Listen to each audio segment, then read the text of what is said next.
Hi everyone, if you're watching this video, you are probably facing the same issues I'm facing today, which is a nil valuation for a remortgage.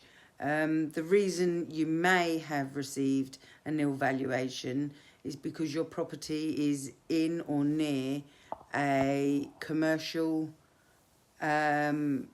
property. So I know it gets frustrating, and it really is. And today I thought I'd share some insights which may be a little bit more positive and help you back to understanding your situation. So about 2 years ago, I was in a similar situation.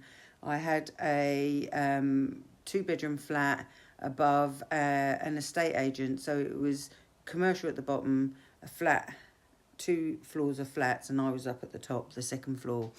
The first lender came out, the valuer came out, and I got a nil valuation. I was totally floored and thought, oh my God, my property's worth nothing. I then went back, reviewed it, and then kind of found a specialist lender that would lend on it.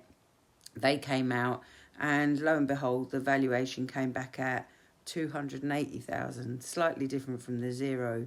But what I learnt from this is that a lot of the properties, it's about the lender's risk and their appetite for certain properties. So certain lenders are not interested in lending above commercials or near commercials. So it's not always about the property. Sometimes it's about the criteria, and it's not about what you're doing. I'm going to go a little further into detail on this now and show you sort of a couple of slides which may be able to help you understand further why or how we get nil valuations. So as you can see on the graph, we have 4 stages, so 4 ranking levels for mortgage lenders' criteria and favourable or non-favourable buildings.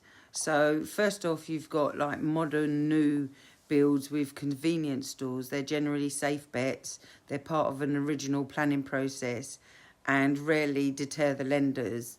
But if you then go on to the next stage, which can start to get trickier now. So you've got the ranking 2, which is offices, health shops, similar businesses to that. These properties are usually viewed more favourably, though they can still be scrutinised and looked at as a little bit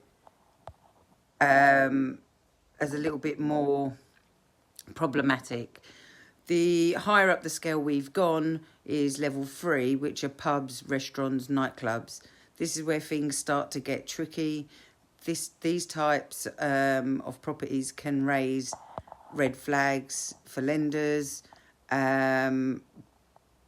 But actually the hardest ones, and we must remember this, is units that are problematic, which lenders can't categorise them. So it could be your worst case scenario. Basically, if a commercial unit is empty or runs emergency services or possibly funeral directors, all of these could be sticking points for lenders and their criteria of whether they will lend.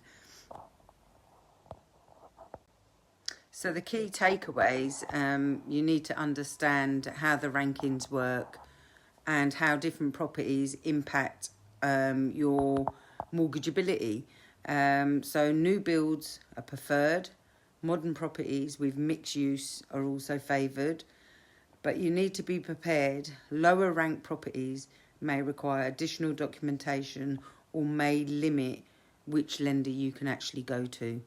I hope this video helps understand how ranking of the mortgages work and lenders' criteria and appetite to lend.